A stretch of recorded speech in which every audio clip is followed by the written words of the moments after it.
traumatised everybody. Aye. But one of the things, if you want to know if you're good neighbours, it's when something like that happens and everybody pitches in. And isn't that a farming thing? You know, that's such a farming thing. I always joke, like, we all want to beat each other and you all want to be better than your neighbours. But as soon as your neighbour phones, something's wrong, that's right. You're there straight away. Today we're at Holehouse Farm in Galston, Ayrshire, to meet with the Campbell family and learn a little bit about what they've got going on here. This video is a new thing for us, trial and error.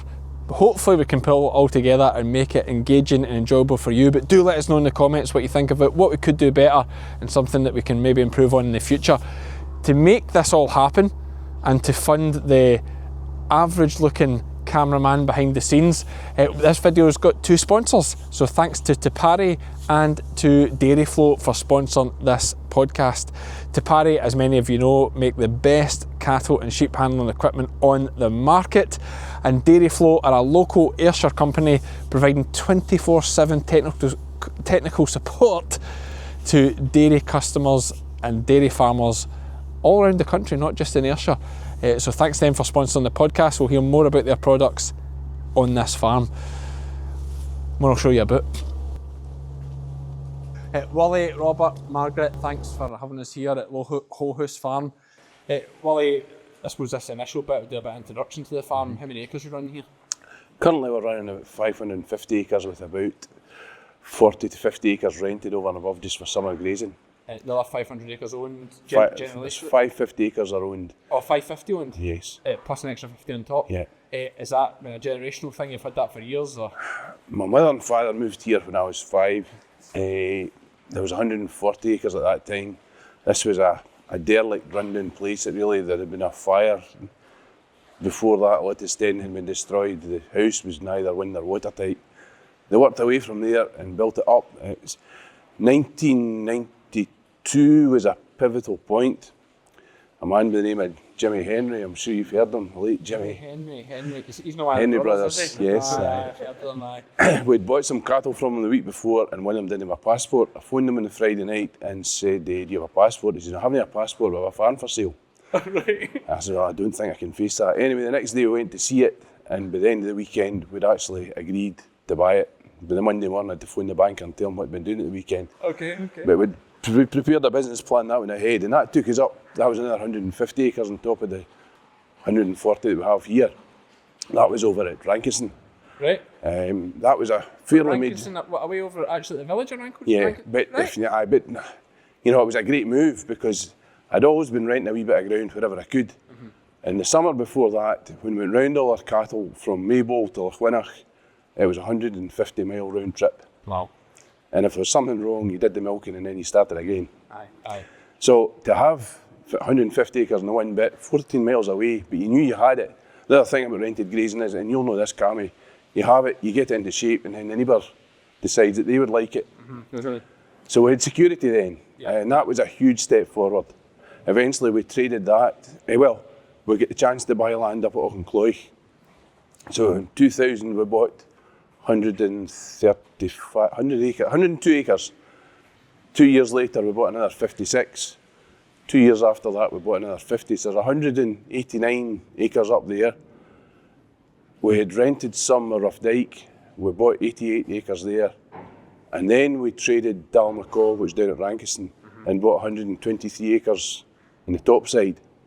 So we've got about 400 odd acre in a block here, and then further up the road there's another 350 odd here and 190 just 2.5 miles up the road. It's very good free draining land. So we've actually built quite a compact block of land. Powerful unit. Are you still sitting a lot of day? I mean, I thought you're rattling off of bought this. I mean, I can't remember the milk price ever being that good. I mean, there's been peaks and troughs, but... Well, I mean, it was a test of resolve when we took Dalmacaw, because that was us going, we're more than doubling our acreage. Right. Okay. And we were financing that off the 140 which we had here. And we had a bit in overdraft at that time too. But it was taken over a 15-year and we got that paid. And then we moved on. And we've actually, I suppose our philosophy to borrowing is a wee bit all the time and not too much any of the time. Okay. And that first bit was easy enough to do, because when I worked out what I was paying in rent, it was more than I was going to be paying in interest. Easy decision. So that, yeah, I'm not saying it was easy, but you could see your way to do it. And as I say, that was a pivotal point going forward. That time we were sitting about 370, 400,000 litres of milk going away. We've managed to get up to 1.5 million now. Is that right? So we're heading the right way, and we've got the land to do it. And with enough land in this block, we could actually take it further if the family can do the work, or if we can make the move to maybe put some more labour in the place. But we've got the potential. We've really put quite a decent block in place. A powerful block, especially Ayrshire. You know, I always go on about how great Ayrshire is and how much grass we can grow. So 500 acre in Ayrshire is a powerful thing. Sometimes in Ayrshire you don't buy it by the acre, you can buy it by the gallon, right enough. Well, that's the other side, yeah. Plenty of that too. But Robert, he's mentioned there about, you know, pushing forward in next generation or whatever. Are you the man that's leading the charge here at the moment? I don't know if I'm leading, but I'm certainly involved in it. But yeah, no, we are. We are. I'd say pushing forward. Where every year they seem to do a little bit more of everything. But that story Dad's got is probably the main reason why the business here is like it is. It's not just the dairy. The beef is a big part of the business, because when it was fragmented and land all over the place, you can't walk your cows to Rankerson to graze them, or bring silage home, really. So that's why it's been that sort of shape, and that has also allowed us to keep making payments when we've needed to, because when the milk price is down, fat cattle are generally doing okay, or you can keep things going. You could have argued the last 2 or 3 years, best thing we could have done would be no beef cattle, milking more cows, but then we're going back in a cycle again. So, and it's like you were saying earlier, the best thing we'd probably do just now is sell store cattle. Yep, this breakfast next time. year that means we don't have the beef, the finishing cattle. So just later on. You can argue that finishing the cattle here, the actual margin from kind of forward stores to finished, it's probably hardly paying just now. Would be better selling forward stores, but yeah, it'd be nice to have to check this now. Because it's always that thing. There's still a lot of people around Ayrshire that we go to that are finishing cattle. But when you see these units, you know, we had Jim Fowley on and we had James Young at Girvan Mains, when you see these big units that have the full-time staff, the big equipment, the economies of scale, like it's got to be hard for the smaller guys to be anywhere near. When they guys are running quite tight margins, like it's got to be close. The other thing that plays in my mind, if we've got the capacity to carry them just now, we could up the dairy herd quite a bit and still have the capacity to carry the young stock, because the buildings, the infrastructure's there. Yes. So you've kind of got yourself forward. You mean if you were to suddenly say, right, let's drop the beef game and go more... Well, or sell stores. If we were to go from selling finished cattle to selling stores, or just rearing dairy stock, you know, the sheds are there, all that shed space. And you could be doing that without having to invest. So if you decided you wanted to increase the dairy herd, it's only that side of the business that needs investment. It's not, most people, you put more cows on, then you need more young stock space, then you need more silage storage, slurry storage. So when milk was good there in the summer, why didn't you? You know, when milk price was good in the summer there, why didn't you say, right, sell these store, make space, let's milk more cows? Well, we're in it for a long haul. Okay. You know, and we want to see through the peaks and the troughs. And I think we've got a sustainable business that can do that. It's, you know, it's a fairly strong business. But something I remember, I mean, I'm too long in the tooth now, but I've seen a few changes. And there was a time when I was at college, and the thing was, go for a flying herd, get rid of your young stock, get rid of your calves, milk cows. That's the thing to do. And I saw folk that did that. And then as time went on, they were needing to get some cash in to do the improvements. Where were they going to get it from? They didn't have the young stock behind them to push them on to sell them a wee bit. We've got a lot of cattle that we're fattening, and if we get into a tight spot, we can bring the finishing age down a bit. We can draw some more out of there. It's like having a deposit account. To be fair, it's a thing I often say about sheep as well. You can sell any time of the year. There's been a big investment in this place over the last 4 or 5 years in buildings, and it's been quite good. You know, there's a lot of concrete getting laid. Right, let's see what we've got in the way of fat cattle. Get these away, and we managed to do it with a fairly stress-free cash flow. By stress-free cash flow, you mean no debt? No, I mean no surprises for the banker. Yes, okay, but you are managing to do most of your improvements out your cash flow as you go. Aye, and I mean, the folk that are looking at it will say it's taking a hell of a while to do it, but as we do it, we're paying it. Yeah. And that gives you a bit of strength as well to, like you say, sit tight on your cattle and keep that side of the business going and not have to dive into your up the milk to pay your Well, that's it. your And, monthly and up bills. in the milk's fine as long as there's a margin in it. But if the price starts to come down, and we've also got to face it, feed costs just now are low relative to milk price. Yeah.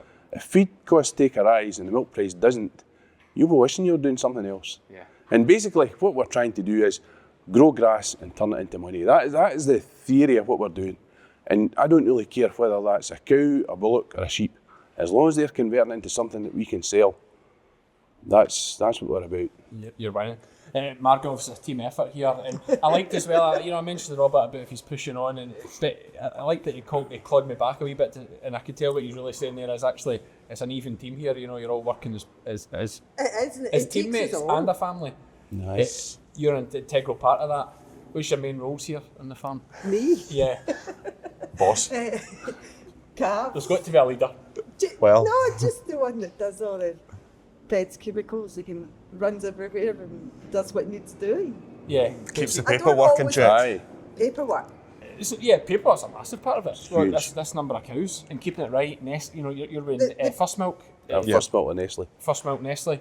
Give Robert that. He does the next. But compliance is such a big part of the dairy. Calves is such a intense, detail-orientated, fine margins, keeping them going, attention to detail. Are these all kind of things you'd say, yeah, that's me? Oh, that's true. Aye. Yeah. Just whatever's needing done. And you were up until recently the sheep woman. I don't have any anymore. Do you miss the sheep? I do miss the sheep, yes. Yeah. We've got fattening lambs, but I miss the ewes. Yeah, how many lambs are you running? 240 at the minute. 240 left. We did 370 odd last year. We've been up higher than that. But we're trying to give the grass a wee break in places. Okay. Part of that is also Nestle compliance Aye, too. that's what I was telling. Yeah, we did. We did hear about that. It takes us all here, though. Yeah, but you've all got quite set roles. Not too much arguing. No? There's nobody that can't turn their hand to anything. That's, we can all fill in for one another. Yeah. I don't drive tractors Anymore. anymore. That's all right. I seen Robert driving a feeder wagon earlier. The speed he was going at, I was like, I said, I'll just follow you back with the camera. Next thing I'm jogging back. And I thought, I hope I don't trip here because I don't think he's there. Well, what you actually said was ignore me. Imagine I'm not here. I was like, well, this is like every time. But you don't want too many staff going about the place at the rate you're going. No, listen, fantastic. I think what we'll do, guys, if you are quite keen, we'll go and get a tour in the farm, get a look about. Yeah. Let's do that.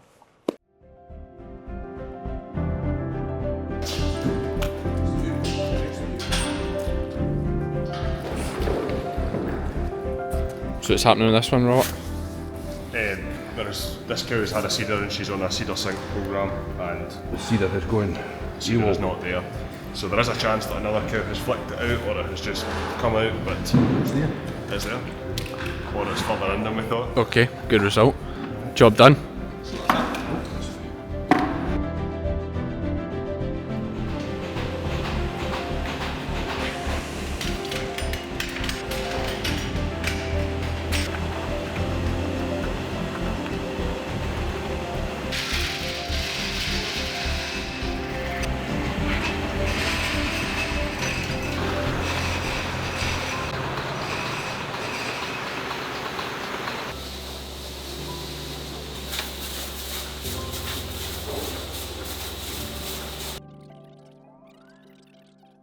And this is all, I mean, these are all beef calves here, and then what are these ones that you don't want to keep for your own self?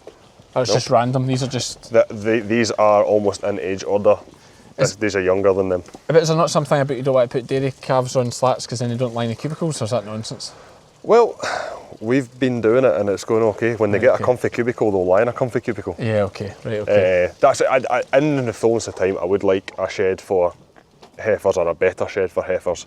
But if we build a big shed over the other side, we could maybe adapt it or do half of it and work that way.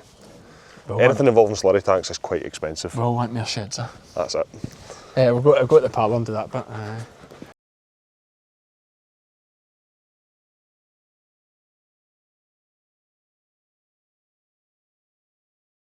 That's a liquid fertiliser tank. Liquid fertiliser? Yeah. As opposed to normal granular stuff? Yeah. It's What's the benefit of that? We like how it goes on. the plant can take it in through the leaf as well as through the root, so you get a quicker response on it. It's great on the spring crops. Sprayer can put it on. As in barley and things like that? As in barley and things. The sprayer can put it on so evenly. A local contractor, Andrew Welsh, who's done a podcast with you, he puts it on for us. Okay. Also, well, if you're a fertiliser, it never goes hard. You bags of fertiliser that go hard. Okay, yeah. I know what If you you're mean. doing something, if you're doing something, you need half a bag. Well, it's liquid. You take as much out as you need. Cheaper? Some years it is, some years it isn't. You buy it per cube, not per tonne. Right, okay. You can buy any grade of it you want. Is this a common thing to do? It's maybe not quite so common in this area, but it's common in other areas of the country. Right, okay. By that you mean arable people? People in more arable areas will be set up for it because you need a tank. Right, yeah. So that tank, that's its first fill. That's the first time we've had a tank of our own here. We've been using liquid fertiliser, but we've been buying it from Andrew. He keeps it in his tanks, brings it here, puts it on. Right, okay. This will help him as well because he'll be able to, instead of running it here with the sprayer, he can come here, fill up. Plus you don't have to pay his markup on it. You know? He's probably got an arrangement. That's good. It works well for him too because you can spray fertiliser when you can't spray chemical. You can spray fertiliser in the wind and you can spray fertiliser in light rain when you can't be spraying, fungicides that will get washed off the leaf. Sorry, I thought you meant granular. You can't do fungicides. Okay. Yeah. So like a day that it's too windy for him to be spraying barley, he can get the sprayer working. We can do in here. Now the parlour. Everybody wants to know about the parlour. You've got a proper hands-on manual parlour here. It's a milking parlour, yeah. Tell me about it. I don't know anything about these things. It's got 24 machines, 12 cows on each side. We feed in this parlour because we try and graze as much as we can. We want to be able to feed. It wouldn't be just as important if the cows were inside getting a TMR all the time, but we want to be able to get some concentrate feed into them while they're just in from grass. So we can feed to yield. It's got auto ID on it. This parlour actually was in a farm about 6 miles away. So when it came up for sale and we were needing to do something, our old parlour was the original parlour that had been in here. So this is a second-hand. This stuff's second-hand. Like this is a second-hand parlour. Pretty much everything second-hand. Yeah. Right. Okay. And what's the brand here? It's a Westphalia or GEA gear. So Dairy Flow were a big help. Dairy Flow helped source some of the stuff. So the parlour was more basic where it was. It had ACRs and things. It didn't have milk meters, so they were able to source some of that stuff and fit it onto the parlour. So Dairy Flow will get second-hand parlours for folk as well and put them in. Yeah. Not just sell them new ones. No, they're good and the backup is great. We really haven't had many problems with the parlour. It's been pretty good. There's occasional glitches and you could argue some of that's operator error too. But any time you phone them, they have been really good. They can get remote access to the computer in here, so they don't even have to come out all the time. If it's a software thing? If it's a software thing, or it could be that we've set something the wrong way. It happened more to begin with. When you were learning the system, there was a few phone calls. And obviously the parlours, Dairy Flow, like what other stuff do they do? Well, for us, we fitted this brush. This was new, and the brush.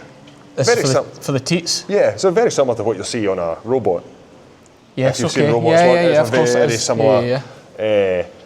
So we've kind of went belts and braces in here because we have this and we also have cluster flush, and the cluster flush, when the machines come off, if you're in at milking time, you'll see when we let the cows out, it flushes everything back the way.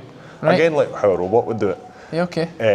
I've not seen that before though, so when that pops off, when you open the front gate, hot water just flushes out. It's not hot, it's cold water with dilute peracetic acid in it as a disinfectant. So if the cow in this place has mastitis, we haven't picked up, because often when they're most infectious is before it's visible. Same as a cold. So if this cow happened to have a case working on her, this machine is flushed before you put it on the next cow. Okay, to keep it clean, and that's what a robot does, is it, as well? Yeah, and there's other And that's fine, the disinfectant coming through, it's fine, it's not constantly putting disinfectant back into the tank? Or? No, because it blows from this point back the way and then compressed air.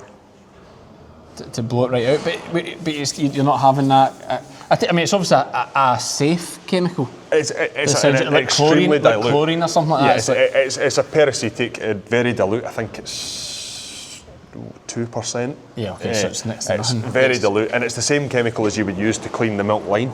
Yeah, It's the same so it will disinfectant. be absolutely fine. It's used Like something you use for a Wayne's bottle or something like that. Like, yeah. Well, you'll know more about that than I do, but.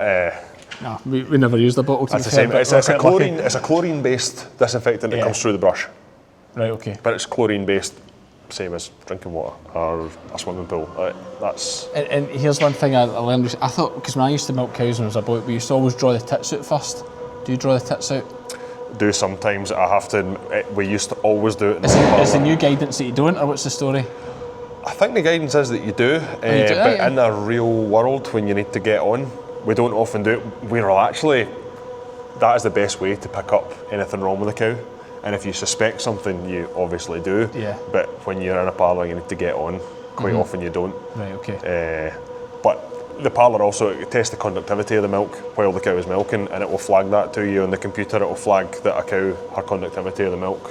And the conductivity is a sign of generally either mastitis? bulling or mastitis. Right, okay. Conductivity tends to rise as they come into heat. So if that is the case, that's fine. But if it's a random one, you can pay a bit of attention to it. Along with that, and the yield going down is quite often a sign that you want to look at something. Yeah. But information is great as long as you look at it. Yeah, and do something. But then mastitis, as a dairy farmer, your mastitis and your in seasons, your bread and butter. That's like your two main that's what things you you're seeing all the time. Yeah. And trying to deal with and prevent, as you spoke about. All this stuff in here is not going to prevent a case of mastitis, but we want to limit a case to being a case, not an outbreak of cases. Yes. If a cow gets mastitis for some reason or another, that's not great. But what's worse is if you get half a dozen cows with it. I take it a question I'd quite often ask is why this and not a robot system, but I mean, I can see the answer. The way you pasture graze your Nestle contract, it's pretty much a no-brainer. This is the way you're going to milk. Cost another thing. We were doing this, we were going a bit at a time, almost doing it at cash flow. It was, we can afford a bit, we do a bit. Yeah. The big thing was that our farm, we're right on the roadside here, so half our grazing block is the other side of the road, so we need to be able to put the cows out and bring them back in. There are some guys grazing on robots doing a really good job of it. I just don't think we've got the infrastructure on the farm to deal with it. Another fact that needs to be thought about is that your dad likes milking the cows. I used to hate, I'll openly say I hated milking cows in the right? old parlour. But it was to do with the height as well. You were milking stoop the whole time because it was quite low. I absolutely hated it. Milking cows in here is a different game. Also, it's the length of the milking. Milkings were taking up to 4 hours in the old parlour. That's a long milking. When you can see you're getting somewhere. You're doing 24 at a time? It's a different game. And at the time, we weren't heart set on. A kid did kind of want this brand of parlour because they got the name for just being quite reliable, good this local is dairy dealer. You're talking about? Yeah, quite reliable, good local dealer in dairy flow. Yeah. That's kind of what I wanted, but we did consider swingovers or different lengths. But this was the parlour that was 6 miles away and came for sale, and we ran with it. And I don't regret it. The 24 machines is a decent sized parlour. And what age is this just now? It's been in here for. We would start moving it 5 years ago, so we've probably milked in it for just over 4. But it would be in another place. It sat for a few years not milking. I think they milked in it for 7 years. But the farm changed hands, and then the new owners put robots in. Right, okay. So the parlour sat empty. So it's a fair age, this parlour. And how much is a parlour like this? New? No, like how much, was it second hand? Well, both. Tell me both. I don't actually know what a brand new one costs, but you're going to be high hundreds. Oh, would it? For putting one in, I would, with the stuff on it. So we bought it almost in bits. So the parlour was 11,000 for the parlour. Obviously, you have to move it. That's in someone else's shed. Yeah, there's a labour. They do come to bits But I take it Dairy Flow did that. They just strip it and bring it. Fraser Bothwick helped us with that as well, the builder. So we built this to suit the parlour. So you built this area. We bought the parlour before we built the shed. if that makes sense. And then made the shed to suit. Oh yeah, okay, this is a new shed as well. This is a new shed. But I take it Dairy Flow obviously did all this pipe work and stuff. Like, Yeah, and the wiring, and there's a lot of plumbing. Yeah. And 11 grand sounds alright. 11? That was for the parlour. That was in someone else's shed. Then we put more stuff on it. So feeders, you know, Yeah, I'm okay. on feeders. They came with the parlour. Like if you were to start buying feeders, 11 grand wouldn't go very far in 24 feeders. But your 11 grand included those feeders? Yeah. Sounds... I'm only saying it sounds reasonable because it sounds like I could actually nearly buy a pal at that money. If you think all the extra costs, what's the total cost then putting the second hand in? Give me the difference. You're 100 and you're high hundreds. What's your cost? I think I would need to check. We're about... Aye. About 60 for the parlour. That includes your work to build the Well, that the was in all concrete the stuff that went in the parlour. So at the same time, like so this brush, there was the, I can't remember what they called the grant, the Scottish Government grant scheme at the time, EACS scheme, and it really worked well for us. So we were able to apply for the grant and stuff that we're actually, while we're putting the parlour in, so we probably wouldn't have had a teak scrubber in here if there wasn't a grant on it. Okay, how much is a teak scrubber? About 9. What? For that, yeah. 900? No. Oh God, man. And Oh my God. we were moving the tank and we were able to get a grant on the heat exchange, so that's when you can use the heat that comes from cooling the milk to start heating the water, because with a parlour one of your biggest expenses is heating the water to wash it. Yeah. So we were able to get Blythebridge style, they've got that big thing up above, that's their kind of thing, wasn't it? far smaller scale. Yeah. But same idea. Same idea, you need water. And that was through that scheme as well? Yeah, so all these helps went towards it. The same with all the cows have got collars on them. The collars are part of the heat time system. That's how we tell the heats, they're activity monitors. Yeah, okay. But they also work as the ID for the parlour. Yeah. For how much feed they get? Yeah, how much milk, so we can record, so it knows how much milk every cow's had, so it knows what cow had high conductivity. And we have a segregation gate round the other side. An auto Yes, gate? Okay. so that you can draft out any that you want drafted out. It's a big help when you've got someone like the vet coming or foot trimmer coming, you can draft a batch out during milking. Yeah. So that uses the collars are used for all of that. I must admit, I'm totally thrown in. I still can't go over that 9 grand for a teak. I would never have put that 9 grand. What's this bit here?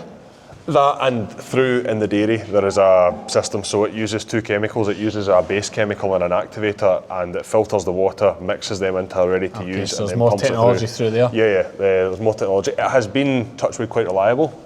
We like it. It does a great job of cleaning cow's teats. I should think so. Well, that's wow, amazing. But if you want to go and start buying robots at 100,000 each, What's 9 grand for a teat scrubber? Magic. but you do need to. It's a constant. You are buying the chemicals. Yeah, that's not it and problem solved, it's everything else. You do need to keep it going. Yeah.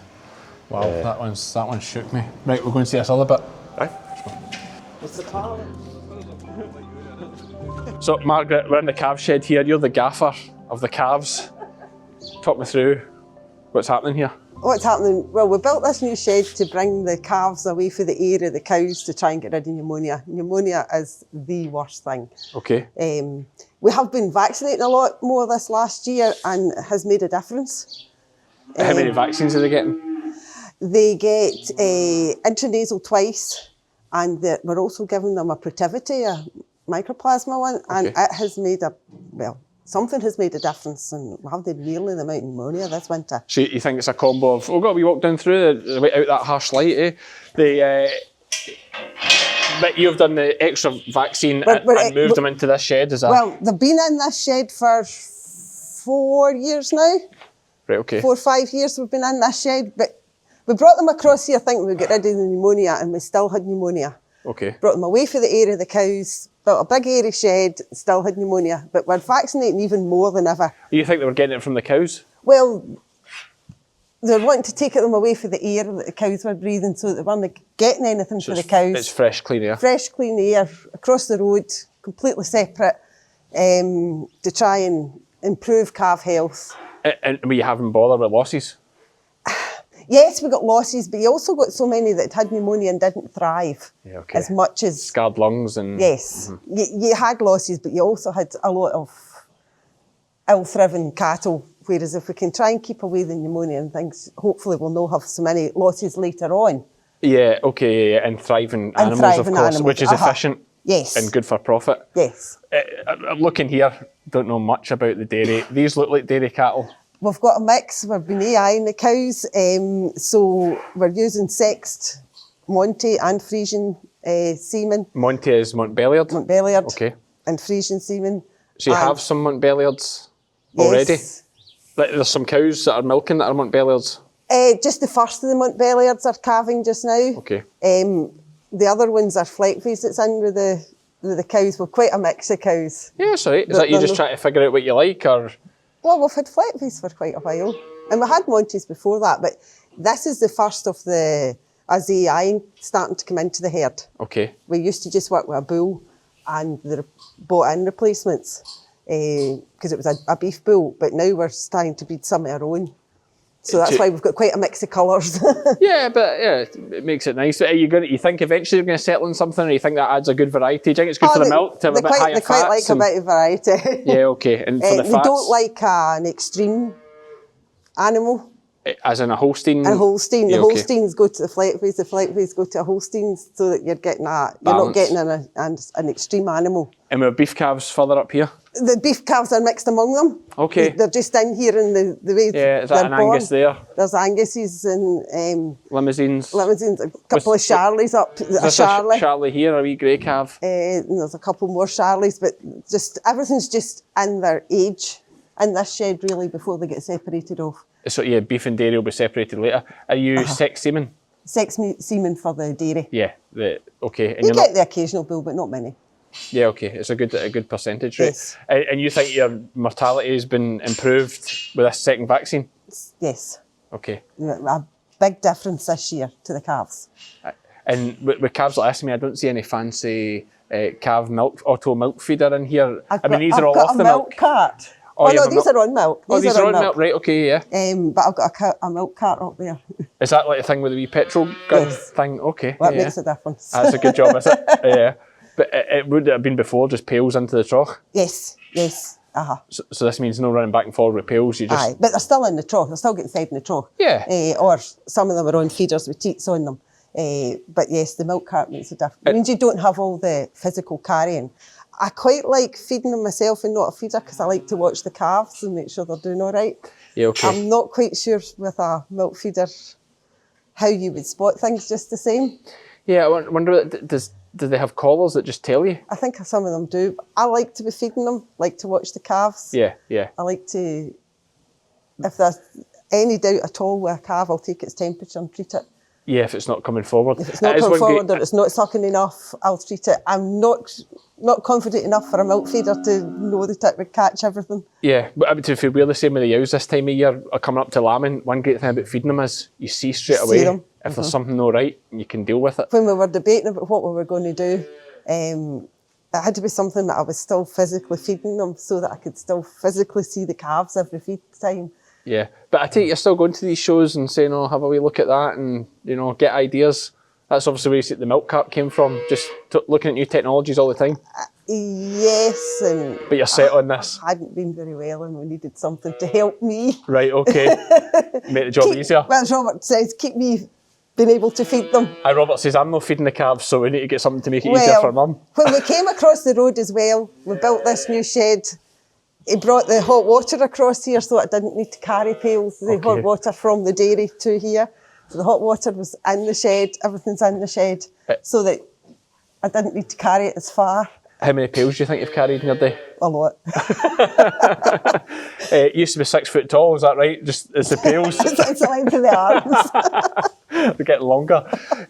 So So we start them off in individual pens. these wee pens here, yep. They start off in individual pens until they're fit to fight in with all the rest, and then they get into bigger pens. I take it we've got, you called this the calf shed. We've got them in all stages here. We've got them individual pens, get on the teat bottle getting fed. Then they're on the milk in the troughs here.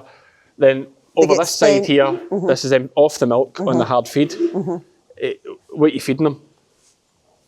Campbell's. What were Campbell's? Rira. Okay, good Kilmarnock company. Yeah, Yes. yeah. So they're on Campbell's Rira. Rira. And what, just straw or haylage or silage? Yes. Yeah, just keep them all going. And I mean, do you finish your beef? Will all get finished? We take everything. We don't sell anything until it's finished. Okay. Everything goes to finished or to the dairy herd. We don't sell anything until it's going to be finished to here. And we keep all the heifers, or are you fussy like these? Like most of them. you will keep most of them because Well, that's your it's- better genetics coming through. That's it. It does mean that we've got less beef cattle to fatten now. Okay. Because we always took everything right to finishing anyway. Oh, and you were buying in your replacements, so all And we your were calves buying in were our beef. replacements. So actually we've got less beef ones to sell because we're taking them all. But if there's one that's not going to be fit for the dairy herd, then it just goes to get fattened. Yeah, but are you finding an issue now with the milk price tightening a wee bit? Are you missing those extra beef calves? Well, we don't have the money to spend. We're not spending the money on the replacements. So I don't really. Yes, okay. I- Yeah. it's- You're saving that way. You're saving that way. You maybe don't have them to sell, but you're also not buying your replacements. Yes. So it's financially the same. You think it's working about out? It's working out okay. It's working out fine. But very similar in terms of money. You think Yes. the financial, but your You benefit need to is. ask Billy and Robert that one, but yes, Aye, but the benefit is you're getting to choose the breeding. we're getting to choose the breeding. And if there's one we don't like and one or something that we don't want to breed with, we've still got a wee finishing it. It just goes to the finishing because usually we're using, and most of the time we're using a multi-purpose breed. We're going to ask Robert and Molly the same things about different elements, but like, have you had a disaster that you can recall, like something that went really wrong and you've tried something and you think, oh, no, do that again? I can't think anything that we really. What you mean? A big investment things. Anything at Before all, we you do know, those kind of things, we think a lot. We have disasters every day. There's It's hard always to some think of just one. breakdown. Yeah. There's always some breakdown, but no, I can't think of anything. In terms of calf health, you've not had any particular things you can the think of? biggest that- problem with calf health has always been pneumonia. Yeah. Here. I mean, you were getting losses through actually losing calves as well. Yes, Yeah. yes. So we've put a lot of effort into trying to improve the calf health. Vaccinations and new shed and And you think you're getting there? well, we've definitely had a better winter this year, but I never like to say too much No. because you just never know, especially with pneumonia. Don't jinx it. Don't jinx it, no. But no, we've put a lot of effort into trying to improve the calf health. And what about, obviously, you're the mother here, so everybody's going to be nice to you, but what about Willie and Robert? Do they get on all right? Oh, aye, they got on fine. We all got on fine. And they You don't all have to just say they that all to have, me. They all have their wee bits that they do. And, no, everything goes fine. Aye, no arguments. Oh, I'm not saying there's never an argument. There can be arguments. Friendly but arguments? Yes. Yeah, okay. Just difference of opinion sometimes, Yes, is it? yes. The young lion coming through, pushing on. It's good to see, though. It's good to see Robert gets on fine. Well, all this is all done and all the improvements are done because Robert wants to keep farming. Yeah. If Robert wasn't interested, all these new buildings wouldn't be built. Aye, you wouldn't keep pushing on the way you are. Robert is the one that pushes on, and Robert does an awful lot of the buildings. He makes all the gates, does all the different things, and puts a lot of effort into it all. Yeah. And he's obviously got ambitions to push on.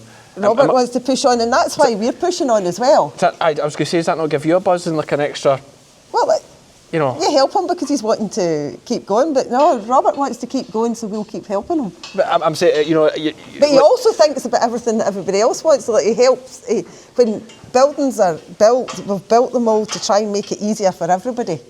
Like that new shed round there, they can feed them for the outside, the handling system inside, and well, I can work with calves here. They never get away because the gates are shut, and you can shift them across. You don't need somebody else there to help you. Yeah, he's thinking about making it easier for you guys For as us well. all, But I can only imagine, as you're saying, that extra boost it must give you all, the fact that you can see the next generation coming through and the things all Yes. moving forward around you, looking great. Yeah, it must be Well, we're bloody just trying to encouraging. improve it and improve it for the next generation. Yeah, brilliant. I would say yeah. And there's a next generation coming, I think. Is that right? Yes. Quite exciting. Is that Yes. public knowledge? Aye. Yes. Aye, it's past the June. Aye, so it's not that far away. So that's quite exciting. Do they ken what they're having? Well, I don't know. No, you're top secret. They might ken, but you don't know. They Doesn't might know, matter. but I don't know. And it doesn't matter to me. There's plenty of hardy women role models here for them anyway, no It matter doesn't what. matter, male or female, it doesn't matter. No, brilliant. Thanks, Margaret. I suppose the place to start, Robert, is what's your role here? My role, one of the main things is fixing everything, keeping everything going. Good with your hands? possibly. No, we all just fill in roundabout. Dad really enjoys milking cows, and if you asked him, that's where he would like to be. So we help and we all muck in and get it done. Mum looks after the calves. She's fantastic with them. She's got more patience than either me or Dad. So one of the biggest things I do day to day is feeding everything. Feed everything, do quite a lot of the AI work, and we've got some equipment, and we do most of our own field work. I look at this stuff, I mean, just looking at your sheds, that's quite a new shed here. You do a lot of this yourself? Well, the shed's a kit that's bought. I'm quite involved in the building of it. It kind of all started, one of the first bigger jobs here were the cow tracks. We got the EECS grant just at the very end of it to help the cow tracks in, so you buy a digger to do it, and I always would say the digger's a bit of a gateway drug. Okay. Once you get into the way of knocking things down and making things, you get started. So we put the cow tracks in, and I'll be honest, back when the cow tracks were in, we were at a real crossroads as to what to do with the dairy herd. Holehouse is a heavy farm. Can grow a lot of grass, but it's a heavy farm, poaches very easily. And putting the cow tracks in was the thing that made us decide to keep grazing cows. If not, we probably would have went the other way, more intensive, and kept the cows in. Because we were really starting to make a mess. As the herd grew, you put more and more cows in and out of gateways, making mess. The cow tracks they helped extend the grazing season, make better use of grass. And your cow tracks are made up of what? So it's a hardcore base, most of them with AstroTurf on the top. There's some of the lesser used bits don't have AstroTurf, but most of it's got AstroTurf on the top. The cows love them, and they're all electric fenced on the sides, so you can open them at any point, rather than solid fencing. Right. So quite often, we go to a field, quite often the cows will never be on the same bit twice through the whole season, because it's maybe got 30 accesses up the side of the field. For the different paddocks? Yeah, well, we split them according to the time of year and how much grass there is and how many cows you're milking. Do you do all the plate reading and all that stuff? I don't. It's one thing that I maybe should do, but then at the same time, I am aware that I might be inclined to spend the money, buy a plate meter, use it 3 times, and then the novelty wears off. So how are you doing it? By eye. Okay. You can gauge it up your welly quite often. Right, and if a field, a section's getting away, or you're struggling to keep up, do you shut that off and cut it? Yeah, that's the baler in there. We use the baler a lot. We make a lot of round bales, and that's where it comes into its own. You can leave, if you've got a field that's 10 acres and you've got 6 acres that you can graze when the grass is at the right stage, leave the 4 acres at the back. Right, and cut it. Because you'll be cutting other stuff, so if you have to do 4 acres on one field, it's fine. Yeah. Running about with a forager doing that's not so handy, but with the round baler, it comes in, and we've got the baler. We do we're not really contracting, but we do bits for neighbours. So it means that the baler's on most of the time. If you're out doing something, you can just nip out and do. If it's only 15 bales, it's fine. How many bales do you make this year? Be just under 3,000 for ourselves this year. Okay. But that was that is actually quite a bit down because we built a big silage pit this year. Right, so you spent a lot more than that? We've been at quite a few in the past, and I understand that a lot of people don't like bales, but they're a great way to make silage. They're just not a great way to feed silage out at times. Yeah. We're actually feeding bales to the dairy cows just now, as well as the pit silage. The third cut bales going in, and because the pit silage, first cut silage is so dry, the wetter third cut bales, it's mixing through the wagon quite nice. So you're doing a bit of first cut in, then a bit of third cut is mixing the two together? Yeah, the first cut silage this year, we didn't get it right. We cut the grass at the right stage in the really dry weather. It didn't kick it out, but even so, we've sampled it all year, and we went from between 56 and 49 dry matter, so it's very, very dry. You watch the forager going up and down the field, and it was a green mist, and well, that's your leaf just shattering and blown away. Yeah, someone did say, we did the same. We have a terribly dry pit, shockingly dry pit. I don't know if you've seen the post I put up on Facebook the other day with the fact, it's not a great reading. At least you'll have a bit better protein in yours, hopefully. It's a bit better. It's maybe not as good as it should have been, but it's okay. But with the, you're talking about dry silage. You're obviously talking coming off the back of a really hard spring, so it was a really dry spring, not a hard spring. It was a very good spring. So out of control a bit. What would you change? What would you do different? Probably keep the mower closer to the front of the chopper. Just lift it almost. Just lift, because actually the top of our pit is beautiful stuff, and that was stuff that was cut maybe 4 hours in front of the forager. Okay. And it was lovely. But yeah, every year's different, and we've got enough of it. It's fine, and like we've spoken about already, feed costs relation to milk price is actually quite good, the ratio. So it's not ideal to be buying more feed, but at least the economics still work on it. Yeah, and you were saying earlier, we spoke briefly before we started about the amount of silage you've got left. You made plenty of silage. Yeah, well, second cut came, because we took our first cut relatively early, second cut came, we got caught with the same bad weather as you got caught with, so we ended up maybe 3 weeks later than we'd have liked to been with the second cut. We also had other things happen in the farm the beginning of July with some other incidents, so that delayed things too. So by the time we got to it, it was a massive crop. But it was because this is our first time using this new pit. I know that you can measure everything, you can work out how many tonnes you've got, but when you're just looking at a pit that you've never actually seen before, you go, is that a lot of stuff? Is it not a lot of stuff? Yeah. So, as it turns out, we're not going back very fast in the pit. But And you say about, the same bother as me, that Highland Shore time was ideal and it rained for about 3 weeks after it. Do you end up with a lot of NDF? No, because it was second cut, it's not too bad. Yeah, whereas mine was the first cut. Yeah, it's been growing the whole time. We were too late with our second cut the first time of years. But we were too late with the first cut, yeah. But, it's not a bad problem to have. Again, we've got enough of it. And it's not too bad. It's mostly beef cattle that's onto it. The cattle are doing quite well. They're getting that silage, 4 kilos of barley and 0.6 kilos of a high protein blend into them. Okay. So it's 0.6 kilos of purchased feed per day is all that's going into them. So actually, it's working out not too bad. Do you do a lot with the numbers? Do you pay attention, or are you just looking at the checks you're getting? No, we do pay attention, but when you're working out things like absolute milk price, milk production costs, trying to split the portions of the cost to each enterprise, you can make anything look as good or as bad as you want. Yep. I can make the numbers look that we've got a fantastic milk production price, but our cattle are an absolute loss. Yeah, if the cattle take on the tractor costs and whatever. Yeah, okay. And it's where you draw the line there. You try and go somewhere down the middle, but you never know. Things like we grow some spring barley. I'd be better not working out the costs. I just haven't, because the price that barley's at, there's almost no question I'd have been better buying it. It better be grass, more grass. Yeah, but then next year if barley's twice the price. Straw's the big thing. Straw's a big thing. We had a great crop of straw this year and lovely straw. I see a lot of it still there. And it's also, you've got as much straw, you have the bedding. You might know when you're a grassland farm, having a massive pile of dung is a bit of a problem. You end up spreading it in fields, bringing it back in silage. That's a great way of getting it into the soil. We've spent, last few years, we've spent quite a lot of money. We've been mapping the whole farm, trying to get the pH all sorted out, get everything brought up. That'd be a Nestle thing as well, though, is it not? They like that.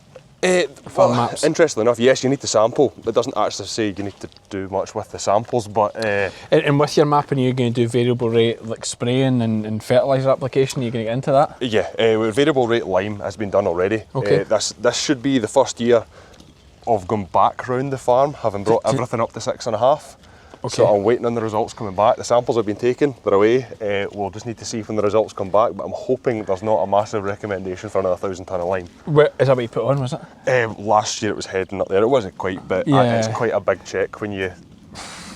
Definitely. So I'm hoping with the milk price being back this year, there should be less need spent in lime. I'm bulking at 50 tonne of lime, thinking it's dear enough. But fertiliser's too dear, so...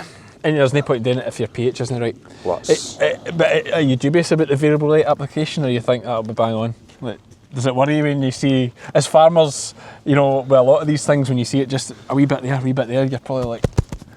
I think it does work. Well, lime's the best one to see, because when you see a field spread with lime, obviously goes white, goes different shades of white. It's actually quite cool. If you can look at the map that says where was it needed, and then look at after the contractor's been in. We don't have a lime spreader. Yeah. After the contractor's been in, and you can see one that side's had.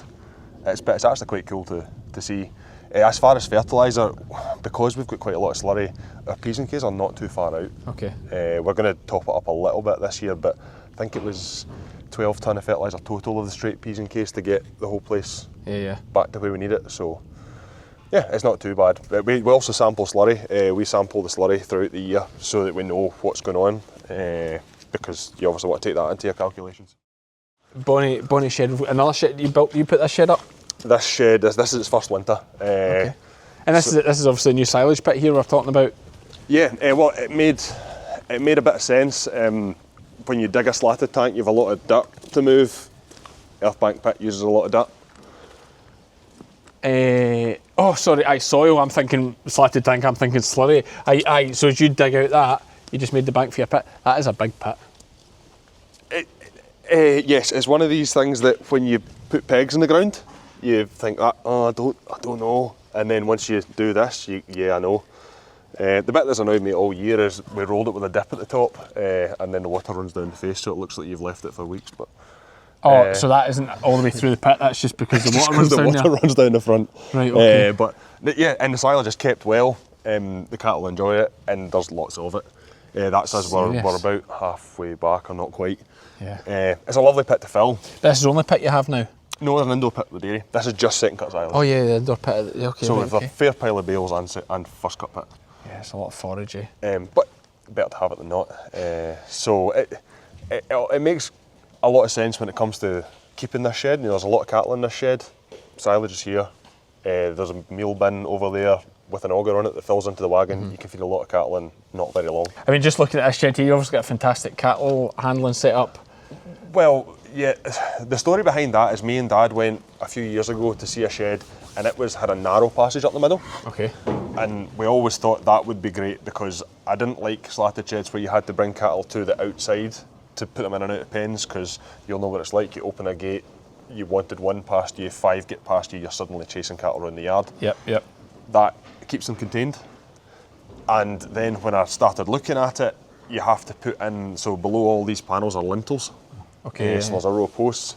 So if you're going to put a narrow passageway in the middle, it actually doesn't cost a lot more to put a wide passage because you're already putting the lintels in. But you don't worry about it cutting down your space for cattle? Well, I quite like this depth of a pen to the feed barrier. It's a feed space. Yep. So we kind of... So you can't go much deeper? Yeah, you can't have much more. You absolutely can. Yeah, but you can't have any more cattle really because you need this feed space? Well, you need to be pushing up silage more often. Okay. We quite liked that depth of a pen. We've got other sheds and we liked it. And many people will tell you they could have twice the depth, and they could be right. But we quite like this. It's what we wanted to stick to. It also meant that every slat in here is the same size, so you can almost bulk buy on slats. They're all 13-foot slats. Right, yeah. So the shed's 160 foot long, so it's 360 foot runs of 13-foot slats. So you are almost bulk buying slats. Aye, which again, a cost benefit. The other side is you can put your mixing points up the middle. If this was all cattle, mixing this shed would be a royal pain, and it might still be, I've started to find out. Yep. But at least I can get the pump in throughout the shed. At different spots. Yeah. And you're I see you've obviously set up a good gate system here with these sliding gates as well. But I do notice the Tapari crush on the end there. It's a good bit of kit. How are you getting on with it? We like it. It's nice and quiet to work with. The cattle are quite easy going through it. We've enjoyed having it. There was a local guy that was getting one from Tapari, so they brought it here to let us see it. That's right, yeah. That's right, I forgot about that. You had mine before I had, that's right. I forgot about that. We look at it. I forgot quite like the pneumatic, it works well. We've put the air compressor up on the end of the shed just to get it a little bit further away and a bit quieter. Yep, that's clever. You know, you can, when you've got air, you can put a wee blowgun beside the crush so you can blow down clippers when you're done and just simple things like that. The compressor's a belter, it's major overkill. It is, but it was only like 60 or 70 quid dearer than the wee ones. A smaller one, was it? So yeah, I just got a wee one for Draper. It's only a 50 cc, 50 litre, aye. Oh, tiny wee thing, it just works great. The chances are the pump in that's not much bigger, it's just a bigger tank, which means it needs to start less. I think we run it as about every 8th beast or something like that. Okay. You have to, it charges up, a wee bit. Which is nice, it keeps it quieter. And because it's in the shed with the cattle are used to it coming on and off when you're working with a different pen, so they don't blink twice. Doesn't bother them, yeah. So we bought the crush, I made everything else to suit it. But again, we were in that 13-foot space, so I couldn't have a curved forcing pen. It would be nice to have these things, but it means that you're in here, when you work with cattle, there's enough space behind the crush to get a whole pen, and there's enough space in front of the crush to get a whole pen, so you can work with a pen of animals on your own. It is absolute luxury, isn't it? It's a great set, indoors, cattle handling set up the way you've got it, easy access for all the pens, it's just a great setup. And before we had gates that you tied to the back of a crush and a crush you lifted into the shed, like we really didn't have cattle handling system. So it is a complete luxury for us. put scales on it last week, so it's hard, I can't tell you growth rates because we've only just measured them for the first time. So you're going to do a bit more of that, paying attention to it? We're going to pay, like every time you've got them in, you'll take it down anyway, just for information. So this is the milking herd here, Willie? Yeah, well, they're split. This is the later calvers, the pre-100 days are in the other group there. Right, okay. So later calvers, so these have been milking longer? Yeah, these have been milking longer, they've been scanned. In theory, these are all in calve, except for a few that are very freshly calved, and they'll be moving when there's a space. We're Right, just, okay. you know, play housey because we've got to keep the number of cows per cubicle right. Yes, okay. So we try to run, if possible, about 10% extra cubicles to the number of cows. So they've got that option to move house if it suits them, keep them happy? Well, we will move them if you've too many calving, then obviously you have to move some round into their lot. To make it work. What, I mean, I've seen black and whites here. Is this Friesians or what are these here? There's Friesians, there's Holsteins there, but the one thing you'll see a lot of white-faced cattle. A number of years ago, Robert and I decided that we would try the Fleckby. Okay. And we actually brought a couple of bulls in over time from Austria, and they've worked very well for us. They don't give as high a heifer lactation, but they last longer, and you get more from adult cow lactations later on. So the total lifetime yield is every bit as good as it is from a Holstein. And the beauty of it is you're actually producing a 3/4 bred beef calf. So a Fleckby will give as much milk as a Holstein? Over its life, it will. Will Yeah, it? absolutely. Okay. No problem. And as I said earlier, we're about converting grass into money. That's what we're trying to do, and these can handle a lot of grass, a lot of silage. In better condition, and you're saying that 3/4 beef, is that like what a Fleckby is? It's a more beef? It's a dairy simmental. Basically, Right, okay. Which explains the colours, I suppose. Like, I take this as one here, is it? That's one there, and there's one behind you, and there's another one there. This red one's one as well? That's one as well. This one here? Yep. Okay. And the pure Friesians, these ones here, this one? Well, that's a Friesian, that you have a Holstein over there. And what we're actually doing at the moment, rightly or wrongly, we are putting the Montbelliards for the first two services. We are putting the Fleckbys for the first two services to the Holstein. We're putting the Holsteins to the Montbelliard. Okay. So we've got 3 breeds going on in there. We're trying to produce a robust animal that's going to maintain the beefing qualities so that we're getting a good beef from the dairy herd animal, but we're also trying to keep a sort of blocky, chunky animal that's got a bit of robustness about it.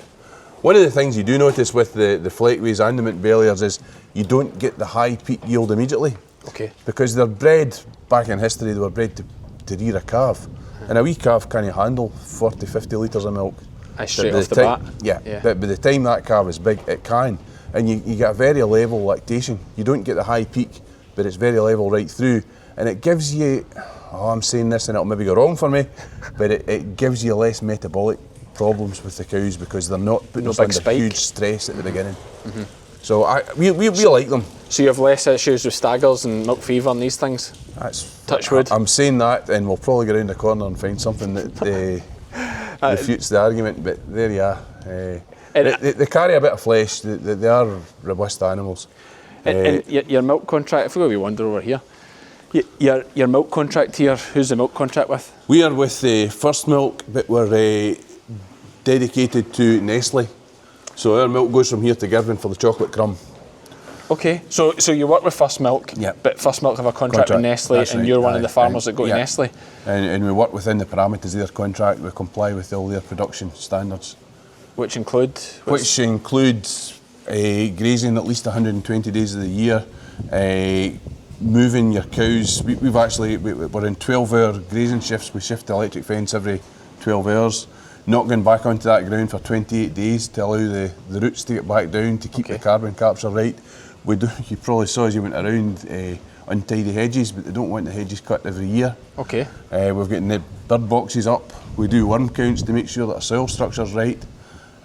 We don't use xanthal mintics unless there is an absolute need for it because we're trying to protect the dung beetles. Yes, so you'll be testing and doing all that. And are you growing more grass? You know, I see a lot of these things about rotational grazing and pasture management stuff.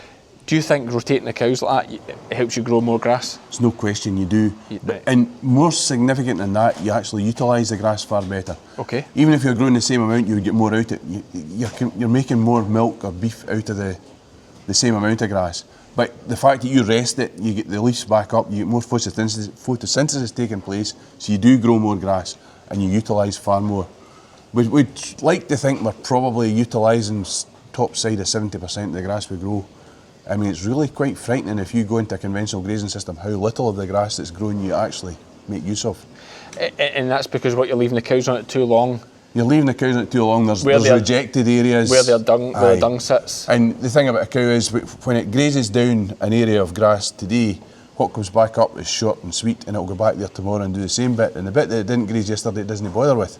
Because the sweet stuff's coming? Yeah. Right, and that's sowing the roots, it's sowing the plant. Whereas we're saying you have this bit today, tomorrow you'll get another bit there, and that bit gets rested for 28 days till it's grown up again, and you get back to it. And what's the milk price you're with there with Nestle First Milk? Well, it was very, very good last year. Last month we got 34.82, which I still think is a pretty good price by today's standards. Yes. The other thing we're trying to do for Nestle is milk from forage, which is what we've been talking about really. But we're trying to get as much milk from forage as we possibly can and reduce our concentrates. Nestle want us to do that, but we really want to do that as well. Cause profit, reduce inputs. It certainly focuses your mind in doing the things which make the difference. And do Nestle, how do Nestle know? Do they see your books? Or how? Yeah. They do? Yes, they can see the books. And we're actually working along with Kingshay now, and Kingshay are taking our figures and they're available for Nestle to see. So it's very transparent. But is a positive of that the fact that then they can see if they're making you run at a loss? Is there a bit of that cost tracker thing in it, that they can see your costs, so they know if they know if you're squeezing you too hard? That's not the primary purpose. It's for us to. What is the purpose? The primary purpose is to make sure that we are doing things in an environmentally friendly way, that we're not using inputs, we're not using food from unsustainable sources. But you're right. But I mean, at the same time, a sustainable milk price, a sustainable milk market, everybody's got to get something out of it. Mm-hmm. And I think Nestle have been fairly good at that. They have been put a premium in place to make sure that the chocolate they're selling is from a sustainable source. So you'd be quite pro Nestle, of course. It sounds like, yeah, good. At that money, it sounds like they're looking after their producers. We weren't on a Nestle contract for many, many years, and I actually did a lot of work with First Milk, and at the time I thought, oh, these fellas that are on it are on a good thing. But it's quite onerous, and the only reason we're now on it is that a number of farmers said, this is just not worth the bother. Mm-hmm, okay. But, Robert's coming on, we've got another generation, we're fairly enthusiastic. It's given us a bit of extra money to invest in the business to make ourselves more efficient. Yeah. Which is what Nestle want anyway. And, one of the things that made a massive difference, we put in, Robert will probably talk about it, we put in cow tracks. And what a difference that has made to the farm and to the soil health. Yeah, okay. And to the ability to use grass. The fact that you only use that gate one day in 28 days. Yep. If it's a wet night, it's not that big a deal. You made a mess, but you only done it once. Yes. You're not going back through it tomorrow. Yeah, that's a huge difference to you. And with the, talk about Nestle, you talk about the books and stuff like that being a hassle.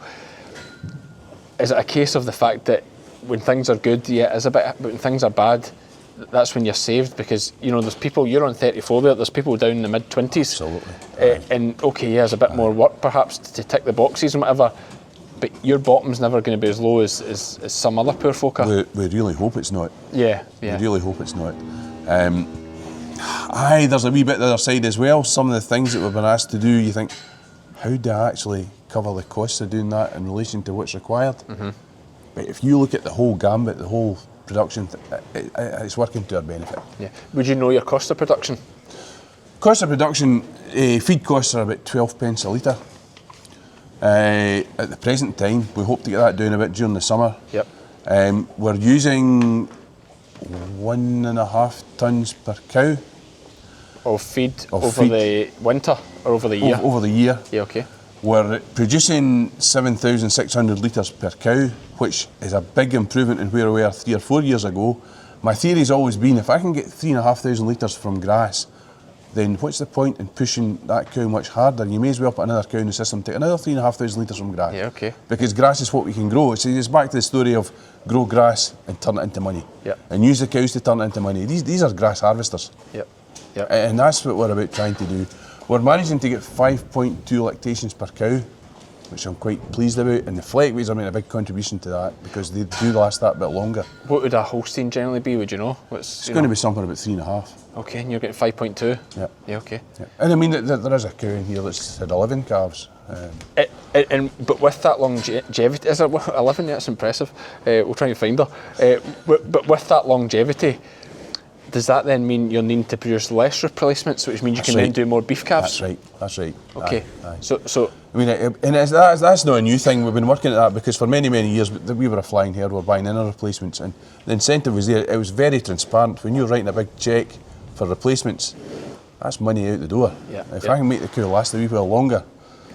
But at that time we were buying other people's replacements. You weren't just quite getting the choice of getting the long-lasting cow. yes, Whereas we're breeding these with that very much in mind. and you control the genetics. Aye. We're trying to select bulls that are good conformation, it's going to good hard feet, good wearing legs, udder well attached, and a bit of robustness about them so that they don't go downhill too quick. Yeah, and speaking about feet and stuff like that, I mean, I take it like most dairies and window. I mean, I take it just like regular foot trimming, or do you do that yourselves, or? I do quite a lot of that. Robert does some, but over the fact, you probably know I had a fairly bad injury, and it's worked to our favour to have a chap coming in and doing a lot of the routine stuff. And Robert's very good with the computer, so he's now picking out the cows that are pre-100 days, get their feet done, and then the ones that are within 50 days of going dry, get their feet done, and I'm catching everything in between. The odd ones that pop up here and there. And it's more than an odd one, there's always things. I'm glad you brought that up about your accident there, because obviously it was big news in the district at the time, because I think it was one of those ones, I mean, you can talk more about it, that was terribly unlucky but terribly lucky at the same time. Do you want to just tell us what happened there? Well, I was up on top of the silo. I was actually bringing the net which covers the sheet. I was taking it off, and that silo was never to be used again. I was taking it off to put it in the new pit, and I don't remember exactly what happened, but I tripped off the edge and come down. Broke my neck, I broke 9 ribs, fractured my spinal column, and this leg was 3 inches shorter than the other one because the 2 ends of the bone had gone past one another. So I was in a bad state, and I was very lucky. The chap that works with us saw it happen and ran up and got Bargett, because I was working there, and I could have late till milking time and nobody, that was the first time I noticed I wasn't there. Yeah, and just a job you'd done 1,000 times. Aye. And I still remember the paramedics were there within half an hour. That probably saved my life. Aye. But I do remember the ambulance door shutting. I heard it shut, and I thought, well, I'll know we're back. Is that right? Aye, you thought this was it? Yeah. Here I am, and I treasure every morning I get up. Aye. No, hellish. Obviously, we all heard about it at the time, Molly. It was, quite a shock, and everyone said the same thing. He's been hellish unlucky, but hellish lucky at the same time. And I mean, you're here, you're working. What was the recovery time? I mean, I've seen plenty of photos of you with your neck brace on. That's right. What was the recovery time in that? Well, this was only last year or 2 years ago. 9th of July this year. What? Was it? Aye. Oh, aye. Well, last year. Sorry. Aye. Yes, 9th of July 25. Aye. So aye. It's only that long. Aye, it's not even that long ago. I was lucky. That's mad, eh? Some things look better on the field, I have to tell you. Aye, you're putting on a brave face. Aye. Wait till the drugs wear off. No, I'm off the drugs. Right. Okay. Aye. I was a fortnight in the hospital, and I owe so much to the physiotherapists that were in there. They were, and I remember they said at the time they saw me. I was out going to Zimmer in the hospital, and they said, "You look like somebody that wants to get better." I said, "Too right, I do." Mm-hmm. And they said, "Well, if you've got that kind of frame of mind, we'll help you." Brilliant. And there was hardly a half hour in the day that they weren't giving me something else to do. Mm-hmm. But I'll tell you, one of the for a few proud moments in life, but one of the proudest was the day I did the milking myself. Aye, after that accident. And I remember the occupational therapist said, what do you want to do the rest of your life? I said, I want to milk my cows. And she said, well, I think we can make that happen. But most folks say they want to do a round of golf. You just want to get back and milk your cows. Aye. Yeah. It's absolutely incredible. And just to see you here the day and working with cattle and going about as fit, you'd hardly think anything had happened. Well, it's not as good as it was, but I still feel an improvement. Mm-hmm. It's still going on. But and how did everyone else cope? Well, Margaret must have got a hell of a fright. Oh, of course, aye. It traumatised everybody. Aye. But one of the things, if you want to know if you get good neighbours, it's when something like that happens and everybody pitches in. And that a farming thing? That's such a farming thing. I always joke, like, we all want to beat each other, and you all want to be better than your neighbours. But as soon as your neighbour phones, something's rang, That's right. you're there straight away. A coup through the slats or anything, anything that's an emergency or anybody needs a hand. Oh, that's right. And I mean, I remember Margaret picked me up at the hospital and brought me back, and it was a good night out at silage. And just to see all the neighbours there, everybody pitching in and doing the bit, it was great. To help you with the silage. Yeah, aye, it's quite incredible. Aye, and I do appreciate you talking about it, and I can see how hard it is for you to think. Aye. The trauma's obviously there. Oh, it is. Yeah. No question of that. And what's your thoughts now? And obviously, all of us are doing daft things. And actually, Wally, I thought about it the other day. I went up on top of the pit to just roll the sheet back a wee bit. Ken, when you're climbing up, you don't think about how high you are. I'm climbing up. Well, I was only 10 feet up. Is that right? Well, there you go. I couldn't even tell you. Maybe it's not too much more than that, my pit. But I climbed up, and as you climb up, you're only looking this way. That's I right. get to the top, and I start putting the sheet back, and all of a sudden I realise I'm just standing on this edge of cut grass that could give way, and I just gave myself a shake, and I was like, geez, this is just stupid. I'm like, stand behind and pull back. Ken, I'm standing like this, pushing forward. Well, I just thought of you. I thought, Ken, the luckiest thing that happened, I fell down. We're actually taking down a shed. There's a shed, you've probably seen it, it's half demolished. And there was an H-beam lying on the ground, and I cracked my head off it, and it took my ear off. Right. But it could have taken my brains out. Unbelievable. So that's how close I was. And, there's funny things happening, even in the direst circumstances. I remember lying in the Queen Elizabeth in the kind of assessment area, and how we're going to put this guy back together. And this girl come round, I don't know whether she was a nurse or a doctor or what she was. She said, I see your ears hanging off. It was just hanging a wee bit of skin. I said, I like that kind of work. I'll just go in my sewing kit and put it back on.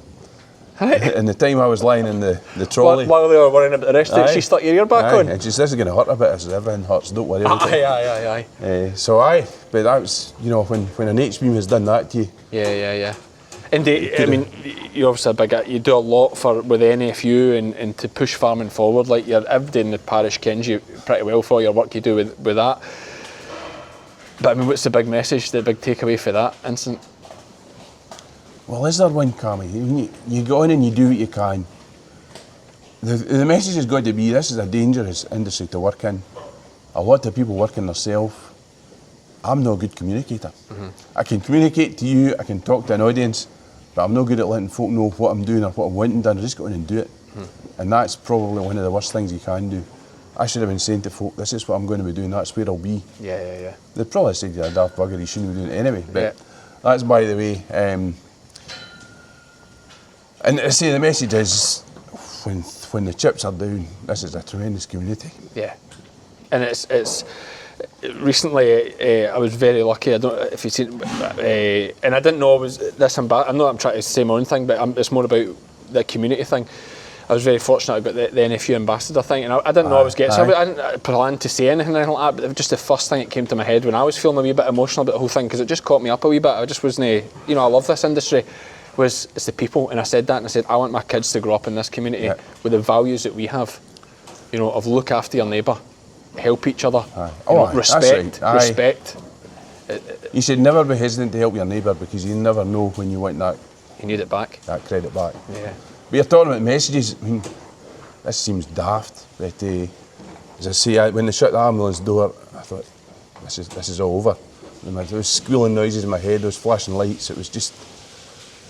And then I took that message and I spoke to the inheritance tax issue this summer. I spoke to a number of MPs and said the situation I'd been in. I said, when you're in that situation, you shouldn't be thinking about the mess. Aye.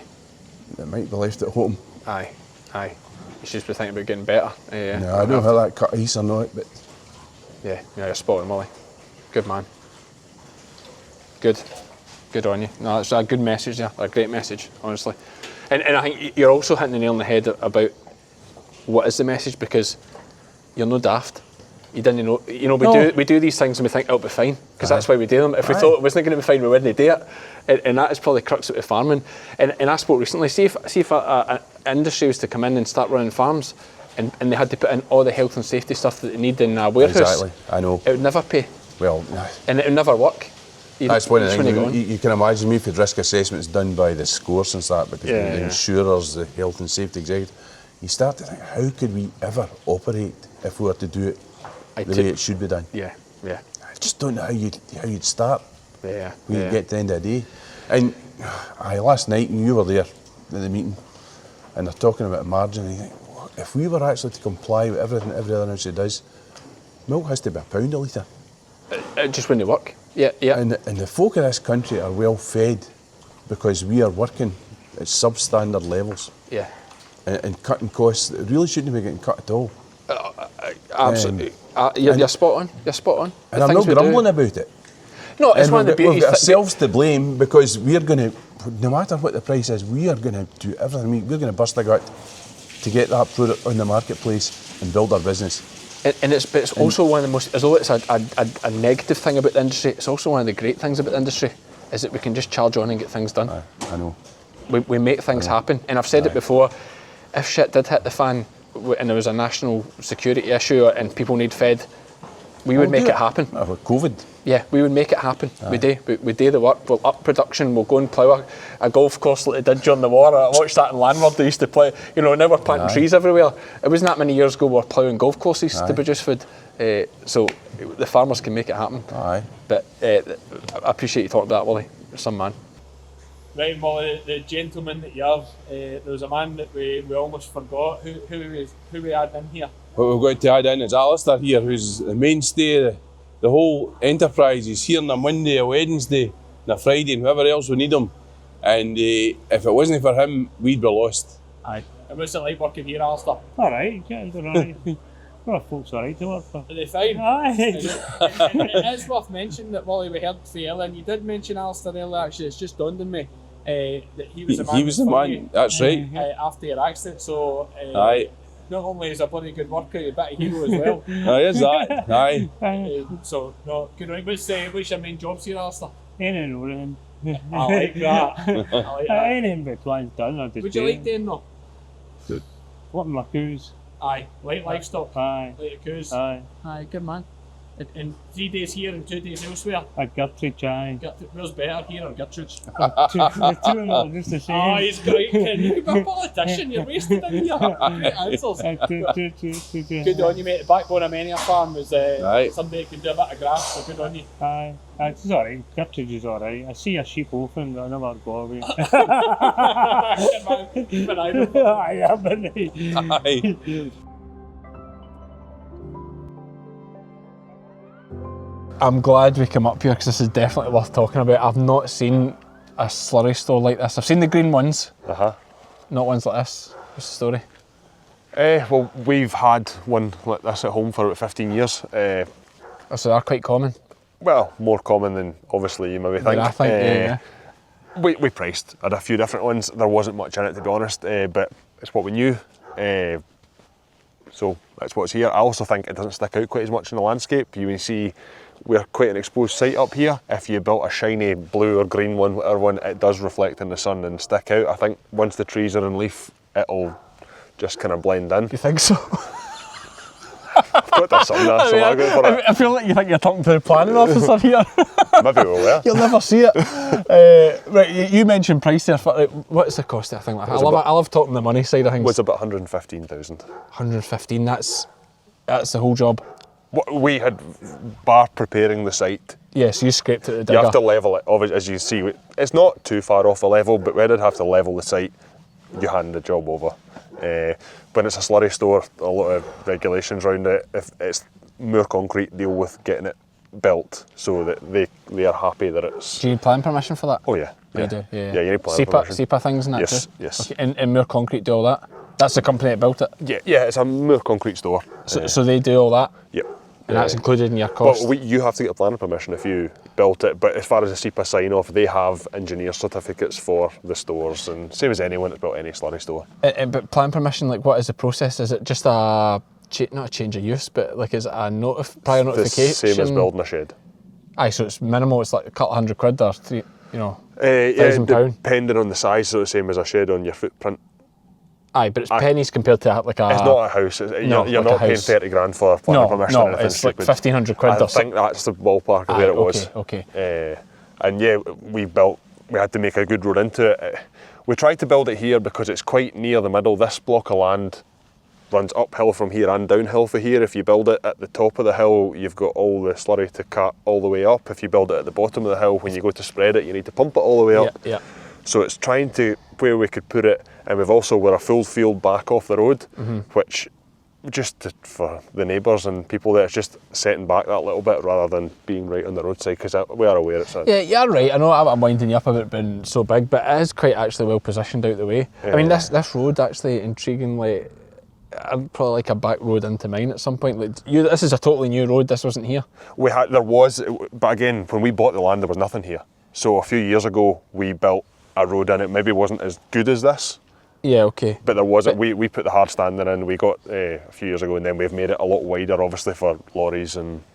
Yeah, but what kind of money's like involved in doing something like this? Depends if you've got some demolition rubble that you can get. It's all in that. I did have it worked out when we built the cow tracks. I could tell you per square metre. It's shocking how not very far a tight load of rubble goes when you start building this. That's what worries me, even just the planings, and not planings, what is this on the top, just gravel? £12,000 worth of hardcore down up here for this to make it better. Yeah, obviously but the road road was already done, that's just to that was to widen corners out Yeah. and widen it and smooth it. It's a fairly good surface on it, which it has to be, because that's a lot of tanker loads go in there. Yeah. But once it's in here, that store is almost full now. That's us for the season up here. There's enough to do the whole place in the spring, and then the silage ground after silage. And you've pumped, obviously you've brought stuff up here with Surrey, you putting other stuff in there as well? There was the gestate in before we started, so that was something... Why? Well, you'll know that gestate is a great feed if you mix it with your slurry, right. Put it out as mixed up. The gestate, we do use it, but it's quite potent stuff when it's straight. If you mix it with a slurry, I just think it's a bit nicer on the ground. And you get it for free, or? You get it for a lot less if you take it in the winter. It's not free. Right, okay. But you get it for a lot less if you can take it. So this stuff was all in here before Christmas. Yeah, and you're like just paying the haulage almost, is it? Or I would actually... Because it's a lot dearer if you get it in the spring. It's a lot dearer if you get it. And we were getting it in the spring. So that's why when we've got the extra storage, yeah, put it in and there. they love guys like you that they can get rid of this stuff. Digestate is that's essentially the byproduct of AD plants. Yeah. And those, it's a byproduct, but the guys need somewhere to take it. And that's where farmers come in great with slurry stores, hence why it's cheap. Yeah, so I think it's £1 a tonne when you take it. And when it may pay the haulage, but I doubt it. Aye, so it's basically just covering that part of the things. Yeah, and again, a road round about the store, they can come up, drive round and go away. I don't need to worry about things. That's the idea anyway. And what stock, this part of the farm, this is obviously the part of the farm that your dad mentioned at the start that's well away from not well away, it's 6 miles, is it? Or 2.5. 2.5 miles, even better. 2.5 miles away from the farm. What do you do up here? I can see this has been in barley or similar. We grow a bit of crop, grow some silage, and we graze cattle and sheep up here. Again, we don't have any ground that's permanently arable. Everything's on a rotation. Yeah. So this field here behind us, you can see it was half barley and half in grass. That's actually going to switch in the spring, so the half that's in grass is going into cereals and the other half's getting a reseed. So the whole thing will be ploughed, but this far away half is going to be back into grass. And this young grass, you cut this stuff here and haul it home? Yeah, some of it anyway, but we don't graze. Very much that is it. We generally run 2 or 3 groups of cattle up here, and the same as we're speaking about with the cows earlier, when they need grass they get it, and you shut it off and you can bale it. I mean, the other thing, obviously it makes sense to haul your grass home and keep your milking cows at the door. Yeah, so it's perfect for that. It's great for that. So we chop silage up here, take it home. You never think about going organic? Wait, I know I kind of touched on it earlier, but I'm just thinking, even the fact that you have this, you're already doing this arable rotation. I spoke to someone that was organic, and they say the way they keep the weeds down and keep things healthy is... Actually, the weed control was one of the things that terrifies me most about going organic. Because we're fairly good at growing grass, but we're really good at growing docks. So it terrifies me quite a bit. We're using different things. So this year we've been using the spot sprayer. Yep. The from Soil Essentials. Yeah, we don't have it. Like a local contractor. Yep. Has bought one, and we've given it a shot. Is this Robert Ramsey's brother-in-law, or? Yeah. It is. Yeah. That's right. So he's been in, and we were quite pleased with the results. The bit that makes me slightly nervous about it is the whole time that we're spot spraying docks, when we've traditionally been spraying the whole field, obviously that knocks the clover and we spend a fortune putting clover back in, but you're also cleaning out chickweed and buttercups and the other things you don't think about when you're spraying the docks. So it's whether by spot spraying the docks are we then going to be getting overrun by chickweed or any other grass broadleaf weeds that we're unintentionally keeping at bay. Yeah, but only time will tell. But you're killing the clover. but we're killing the clover. So hopefully we have direct drilled. We've tried most things for putting clover in. Again, we've also put some herbal stuff in this year, so we'll see how that goes with a direct drill. So we'll see. Just burn it off and direct drill it in? No, it was into a sward, so we took a cut silage off it. Okay. And then right at the end of the season, and direct drilled it in. So we'll see how that goes. It's got plantain and chicory. Yeah, okay. But you'll continue on with the spot spraying for now until you see? I think so. Time will tell. That is the real thing. We've done it. It worked, as in the docks died, but only time will tell how the... I think it's genius. Like, I think it's an absolutely great thing. Like, oh, definitely. Game changer. Even the less chemical you use as well, the money you save there for the extra bit of cost of getting the man in with the kit. Yeah. What you save there and what you save in the clover. And the secret of the clover for your silage, and that's the protein, is it? And the nitrogen fixing later on in the season. You ground. don't get that in the spring. Yeah, okay. But nitrogen fixing later on in the season. But yeah, the cattle love it when you get a nice clover sward where you'll know like how sheep do on it. Yeah. Cattle are exactly the same. If you can keep that nice lush stuff coming in front of them, they really shift on it. You're laughing. Yep.